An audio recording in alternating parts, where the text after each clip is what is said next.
Então, sejam muito bem-vindos a mais um Pós-Conceitos. Eu, João Valor e o Miguel Moreira estamos aqui de volta para vos trazer mais uns temas dos últimos tempos e para os tentarmos comentar. Hoje vimos aqui falar um pouco sobre o discurso de tomada de posse do Presidente Marcelo após para o seu segundo mandato, e também um pouco aqui dos comentários do professor Cavaco Silva, ex-presidente da República e ex-primeiro-ministro, acerca da possibilidade de Portugal estar a viver uma democracia amordaçada. Miguel, viva! Tens Viva, a João. dizer primeiro sobre o discurso do presidente Marcelo. Desde já, saúde e saúde dos nossos ouvintes, mas não para os conceitos. É muito simples. Marcelo foi prudente no discurso. Foi prudente, mas teve ali uma cota à parte da cutilância e à moda de Marcelo disse assim de forma até um bocado, digamos, encoberta, assim indireta, mas toda a gente percebeu onde é que ele quis chegar. E quis chegar ao governo e principalmente ao primeiro-ministro. E num segundo plano aos partidos, na minha opinião. Foi um discurso de Marcelo suave. O que eu gosto de Marcelo são os seus mixes de quase de sentimento, que é uma pessoa que é muito incisiva por um lado e muito calma pelo outro. E esse mix faz os discursos dele parecerem brilhantes. E eu não sei a opinião das pessoas, eu vou dizer a minha simples opinião, podem concordar comigo, até podem se rir de mim. Mas os discursos de Marcelo, e depois também o que ele faz na prática é outra coisa. Também não acho que ele seja péssimo, mas o que faz na prática é outra coisa. Mas quanto aos discursos, eu acho que os discursos de Marcelo são dignos de um discurso de um presidente dos Estados Unidos. E não estou a exagerar. Não é um elogio, mas... Para mim é um elogio na medida em que, pelo menos nos discursos, os presidentes dos Estados Unidos fazem às vezes coisas brilhantes, e vários presidentes e dos dois partidos. Mas como eu estava a dizer, os discursos dele têm essa particularidade desses mixes, traçam uma mensagem e uma linha orientadora, um discurso calmo, uma linha orientadora calma, de mensagem às pessoas, principalmente nesta altura, para não perderem a esperança por causa da pandemia, para não perderem a esperança na economia, para não perderem a esperança de que irão perder os empregos, etc. Mas depois é muito incisivo naquelas mensagens mais de cariz político, não direcionadas tanto às pessoas, mas sim ao poder político. E, portanto, como eu disse, traçam umas mensagens de esperança para as pessoas e para o poder político. Exige a António Costa que os números não voltem simplesmente a 2019, mas ultrapassem os 2019.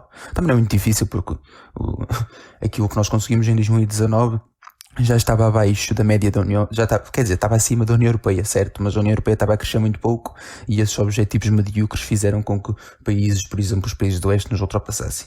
Porque nós temos sempre aquele chavão de que queremos sempre subir, pelo menos nós não, o Costa, de subir acima da média europeia, como se isso fosse uma coisa megalómana, e a verdade é que esse quase folclorismo de querer estar acima da média europeia desvia-nos do que é mais importante, que é continuarmos a crescer no nosso ritmo, mas a ter objetivos e ambições que não sejam só a União Europeia. E esses objetivos medíocres fizeram-nos, como eu disse, sermos ultrapassados por países que saíram do bloco comunista nos anos 90. E como eu estava a dizer, para acabar, Marcelo não exigiu apenas a Costa os números de 2019, exigiu que se passassem os números de 2019. E aí foi muito incisivo, e o Sr. Primeiro-Ministro de certeza que percebeu. Depois, este mandato de Marcelo irá ficar marcado por gerir crises, porque crises não só pandémica, mas também crises na esquerda, entre o PS e o PCP. Já não digo o Bloco, porque o Bloco já se divorciou daquele trio. E depois, o António Costa, peço desculpa, Marcelo Rebelo de Sousa vai ser mais interventivo, isso não tenho dúvidas nenhumas. Isto aqui não é futurologia, é a minha previsão. Vai ser mais interativo, vai ser mais interventivo e interativo também. Vai ser mais interventivo e vai ter 2 eleições para gerir muito importantes, uma já este ano, se calhar estas mais importantes que as próximas. Estas autárquicas vão ser fulcrais para o nosso sistema partidário, para o afirmar-se das novas forças políticas e para a consolidação do centrão. Depois irá ter que gerir crises, como eu disse, e quer a todo custo evitar uma crise política. Isso vai ser complicado, mas acredito que o fará, e acredito que para evitar crises políticas Marcelo Rebelo de Sousa será uma pessoa muito mais presente, irá falar sempre com uma maior acutilância. Portanto, estas são as minhas previsões. Eu vou-te passar a palavra de seguida e termino este tema desejando ao professor Marcelo os votos de um mandato fantástico, que consiga fazer melhor do que o que fez. Não sou da opinião que tenha feito tudo mal. Geriu crises, como vou citar agora Paulo Portas, um presidente da República não é um presidente de facção, e portanto geriu bem, procurou equilibrar. Teve casos que eu não concordei, casos que me levaram a dizer mal e a criticar sempre construtivamente, mas espero que eu mantenha essa postura, mas que consiga melhorar em muitos aspectos. João. Eu, lá está, vou ter aqui de discordar um pouco de ti, e nós normalmente costumamos convergir em muitas coisas, mas lá está, se calhar aqui neste ponto vamos ter mesmo de discordar, porque eu acho que o presidente Marcelo, antes de discordar vamos concordar, porque eu acho que ele efetivamente mandou ali umas mensagens no discurso, só que discordamos na parte da ação. Tu dizes que na ação ele ainda vai ali tentando buscar um pouco de divergência, mas eu, na minha opinião, não vejo isso. Eu vejo exatamente o contrário. Aliás, o Presidente falou da estabilidade sem pântano, mas a verdade é que nós temos exatamente o contrário. Não temos estabilidade, temos um valente pântano. Em que sentido? No sentido em que, por já, a estabilidade não existe, porque não existe estabilidade no Parlamento. E deve existir estabilidade no Parlamento. Não é aquilo que chamam de cooperação institucional. Isso não é estabilidade nenhuma. Isso é o pântano. Porque o Presidente da República deve zelar pelo interesse dos portugueses, não pelo interesse do governo. Mas lá está, não havendo estabilidade no Parlamento, ou seja, não havendo o acordo fixo em que efetivamente ou o PCP ou o Bloco de Esquerda, os dois, se comprometam a dialogar com o governo e a aprovar orçamentos e a aprovar leis, não é? Não há estabilidade. Temos um governo minoritário e isso não é estável, porque a qualquer momento pode cair. Mas pronto, lá está, isso. O Sr. Presidente lá terá as suas visões quanto à estabilidade. Se calhar para ele estabilidade é o Presidente da República segurar o máximo tempo possível o governo, porque é aquilo que nós temos visto da sua parte. Mas pronto, lá está, cada um com as suas visões. Essa não é a minha visão. Acho que aqui também não se pode categorizar algo como bom ou mau. Não podemos entrar por esses maniqueísmos. De maneiras que efetivamente pronto, o Sr. Presidente fala aqui um bocado também de procurar mais além daquilo que tivemos em 2019, e eu não vejo maneiras deste governo conseguir sequer chegar aos níveis de 2019, quanto mais passar deles, pelo menos nos próximos até ao fim da legislatura, não é? Nós temos mais de 2 anos e meio de legislatura, sensivelmente, e este governo não é propriamente conhecido por conseguir números fantásticos no que toca a crescimento económico. É conhecido, sim, por, através de cativações, conseguir déficits de zero e até um pequeno superávit, que parece que houve, o que há a ver, já não sei muito bem. Mas lá está. O Sr. Presidente voltou a falar, não é, dos sem-abrigo, mas também não me parece que esta seja uma altura muito boa, porque, e nem me parece que seja muito correto da parte dele falar, porque o Sr. Presidente defende que Portugal continue bem fechadinho em casa até a Covid acabar, enquanto as empresas, enquanto os restaurantes, enquanto o pequeno comércio está fechado. Ora, com o comércio, com as atividades económicas fechadas, claro que não é possível produzir. Não sendo possível produzir, as pessoas não têm dinheiro para pagar ou o empréstimo da casa ou a renda, e aí o sem-abrigo vai aumentar. Portanto, não se percebe muito bem aqui o que o Sr. Presidente quer, se quer efetivamente que haja menos sem-abrigo, ou se está aqui a tentar só tirar-nos um bocadinho de poeira para os olhos. Mas lá está. Ainda outro facto curioso que eu gostaria de apontar antes de passarmos para o próximo tema é o facto do Sr. Presidente ter referido no início do seu discurso o governo anterior e as diferenças entre este governo, que procura mais público, mais Estado, e o governo anterior, que, segundo o Sr. Presidente, tinha visões diferentes, contraditórias. Portanto, não sei porque é que o Presidente também falou da legitimidade que esse governo tinha na altura. Não sei, se calhar aqui talvez seja uma dessas mensagens, não sei, mas efetivamente que havia uma rota muito diferente entre este governo, que começou em 2015, e o governo que durou até 2015. Há isso claramente havia. O anterior governo tinha uma rota de crescimento e de consolidação, este governo tem uma rota de sabe-se lá o quê.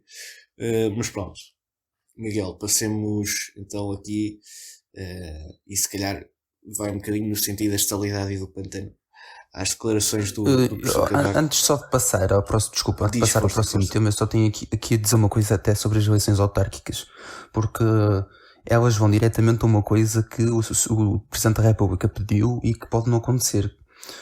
As relações entre o PS e o PCP têm dois caminhos. Ou se zangam porque o PS ainda rouba mais câmaras ao PCP e depois o PCP não aprova os orçamentos, e aí vai haver pântano, ou crise política, como quiser chamar. Ou o PS negocia com o PCP, digamos assim, devolve-lhe 2 ou 3 câmaras, ou quase o PS desinveste na campanha nessas terras, e depois tem a contrapartida do PCP de aprovar os orçamentos. Isto aqui é um bocado uma conspiração, umas teorias da conspiração, mas são as teorias possíveis. E se verdadeiramente acontecer estas negociações entre o PS e o PCP, primeiro é mau para as autarquias, e segundo é mesmo uma conspiração daquelas de um país ainda do antigo submundo, na minha opinião. Repare, não sei, porque eu acho que o PCP também está aqui numa situação muito má, porque se for para eleições nos próximos tempos aquilo vai correr muito mal. Portanto, eu acho que o PCP vai tentar aguentar-se. Mas passemos então, se quiseres podemos passar ao próximo tema, para as declarações do professor Cavaco. Miguel, o que é que tu tens a dizer sobre esta questão da democracia amordaçada? E se quiseres pegar também um pouco na questão da polémica dele ter saído antes de não ter ido cumprimentar o Sr. Presidente Marcelo, depois do seu discurso. Olha, sim. Não sei, podes pegar no teu também. É assim, à semelhança dos Estados Unidos, o Joe Biden era o político, concordando ou discordando e tendo ou não tendo as visões dele, acho que é um facto que era o político mais experiente. Para o bem e para o mal, era o político mais experiente. Tinha 50 anos de política, tinha sido senador, tinha sido vice-presidente, e acho que até aqui os dois concordamos que atualmente era o mais experiente. Cá em Portugal, o nosso Joe Biden é o Cavaco Silva, o mais experiente, ou o Marcelo, pronto, na minha opinião. Mas Cavaco Silva é o político no ativo, ainda vivo, digamos assim, mais experiente e mais sólido, digamos assim. E portanto, quando ele tece esse tipo de declarações, ele já sabia que iam cair mal em muitas pessoas e já sabia que estas afirmações iam ser polémicas, mas ele fê-las porque é inteligente e porque as pessoas gozam, criticam, enxovalham, isto é um facto. Mas ele continua, as pessoas criticam-no, gozam e enxovalham-no, mas a verdade é que sempre que ele fala, principalmente da esquerda, fica com medo. É um pouco a imagem de Passos Coelho quando aparece aí de vez em quando, mas sempre que Cavaco Silva fala, e ele acerta sempre onde quer acertar. E aqui a verdade é que caiu mal no estômago de muita gente. E a verdade e a prova disto é que ao outro dia nas televisões foram logo dizer mal dele, que não devia ter dito isto, até pessoas da nossa área política. Mas a verdade é que esta expressão eu podia ser, eu não, por só acabar que podia ser politicamente correto e utilizar aqui uns eufemismos para a situação de Portugal. Mas a verdade é que nós vivemos numa democracia consolidada, mas está amordaçada em muitas situações. A prova disso, por exemplo, é quando o primeiro-ministro vem fazer uma espécie de folclorismo para a televisão, a dizer que o Paulo Rangel, o Batista Leite e o Poiás Maduro, ou o Batista Leite na vertente pandémica ou sanitária, estão a fazer uma conspiração contra Portugal. Eu quando vejo aquilo rio para não chorar, porque a verdade é que este tipo de comportamentos a dizer que a oposição tem uma conspiração contra Portugal é digno das ditaduras de Maduro, que diz que o Guaidó é que está a fazer uma conspiração internacional a mando dos Estados Unidos contra a Venezuela.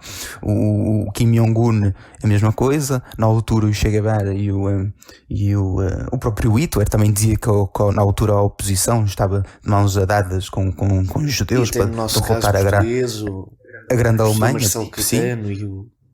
E do sim, justamente. É que estavam que diziam que os opositores, o Humberto Delgado, mais tarde até foi.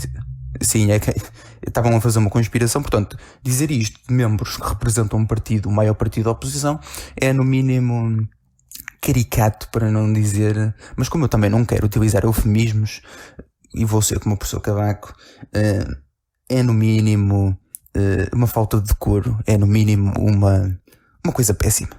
E a democracia está amordaçada não só nestes casos, a democracia está amordaçada quando... Eu nem vou reclamar da gestão da pandemia, porque isso aí eu compreendo o lugar que ocupam. Eu se calhar não faria melhor se fosse primeiro-ministro, vou estar calado, não estou nas reuniões de Infarmed, mas a democracia está amordaçada quando há esquemas sujos de negócios ilícitos, esta questão das barragens da EDP, que o governo tanto quer defender os seus intervenientes. A democracia está amordaçada sempre que obrigatoriamente há a revelia das populações, enterramos dinheiro em bancos falidos e em companhias aéreas que não nos dão nenhumas contrapartidas favoráveis. A democracia está amordaçada. A democracia está amordaçada quando todos os dias vemos casos de corrupção e casos de compadrio. Portanto, há aqui muitas falhas. E o professor Cavaco Silva foi, como ao costume, incisivo no que tinha que dizer. Eu disse no início e vou acabar, disse no início que ele é acusado e enxovalhado. Infelizmente o é. E eu tenho pena desta dualidade de critérios, porque a dualidade de critérios entre a esquerda, centro-direita e direita, como quiser, em Portugal já é muito bem vincada, e mais uma pequena prova é quando o Ventura disse mal, e eu não estou a discordar, disse mesmo mal, e foi uma coisa aberrante, de dizer na altura da campanha das presidenciais que o Jerónimo de Sousa era o avôzinho babado que se baba no Natal. Toda a gente veio criticar, armar um banzé, e bem, atenção. Mas o mesmo Jerónimo de Sousa, a suposta vítima, vem dizer que Cavaco está a ficar velho, e todos os dias dizem que Cavaco é uma múmia política. É assim, É esta dualidade de critérios que nós temos. É uma vergonha dizerem isso no antigo Presidente da República, o Primeiro-Ministro e Primeiro-Ministro. É uma vergonha dizerem isso. Eu, por muito que discordasse, nunca diria isso de ninguém. E a de prova disso é a dualidade de critérios, porque a esquerda depois veio dizer que Cavaco então era um velho e ninguém disse nada. Portanto, há que ter respeito. Há que ter respeito não só pelo trabalho, mas há que ter respeito mesmo pelo cargo que ocupou. Há que ter respeito por um ex-presidente da República. E há que ter respeito agora pelo cidadão Cavaco Silva, Aníbal Cavaco Silva. Sim, claro. E para mesmo para terminar, de um ponto de vista pessoal, há que ter respeito por o único primeiro-ministro, ou dos únicos primeiros ministros que nos pôs a crescer acima da média europeia, quando a União Europeia tinha médias dignas de uma conotação positiva. Quando a média europeia era uma média que conseguia, não digo nivelar nem superar, mas conseguia ali competir com os Estados Unidos e com as outras potências mundiais. Portanto, esta é a minha visão política sobre isto. Passo-te a palavra. Bom, eu acho que tu também já fizeste aqui um bocado o apanhado daquilo que efetivamente é, e aqui, mais uma vez, voltamos a concordar, porque efetivamente o professor Cavaco fez aqui uma coisa incrível e que já não se vê há muito tempo, que é apontar erros e falhas daquilo que se nota no país. Infelizmente o Dr. Rui Rio não consegue fazer isso, não sei. Ou está a precisar de óculos, ou está a precisar de coragem, não sei o que é que ele tem para não dizer aquilo que efetivamente se passa no país. E o Presidente da República é a mesma coisa. Mas pronto, Cavaco mais uma vez veio aqui tentar ajudar a sua pátria, não é? E mais uma vez acabou por incomodar muita gente à esquerda, que sempre que vê alguém à direita pensa um bocadinho e que pode causar ali alguns distúrbios à hegemonia socialista, começam ali a ficar nervosinhos, digamos assim, e a procurar calar ou desvalorizar, desconsiderar a opinião, neste caso do professor Cavaco, e efetivamente foi isso que aconteceu. O Sr. Jerónimo de Sousa, que também já não caminha propriamente para novo, e que assim parece quase uma múmia, veio aqui chamar na televisão pública um ex-presidente da República, um ex-primeiro-ministro, um ex-ministro das Finanças e um cidadão português de velho. Não sei o que é que ele quis dizer com isso. Isto parece aqui um bocado aquele senhor muito alto e muito gordo com a cara laranja, que acho que tinha qualquer coisa lá nos Estados Unidos, que chamou o atual presidente dos Estados Unidos de Sleepy Joe e de velho também, não sei. Cada um com as suas, mas lá está.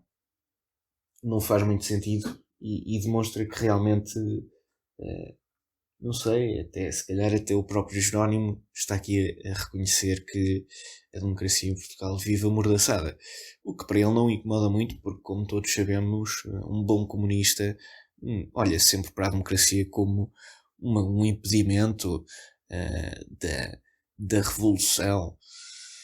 Mas lá está, efetivamente Portugal vive numa democracia amordaçada, e quem discordar é porque faz parte do regime, neste caso do regime socialista, porque os populistas e os liberais andam para aí a dizer que o PSD faz parte do regime, mas não sei de que regime é que eles não sei em que regime é que eles encaixam.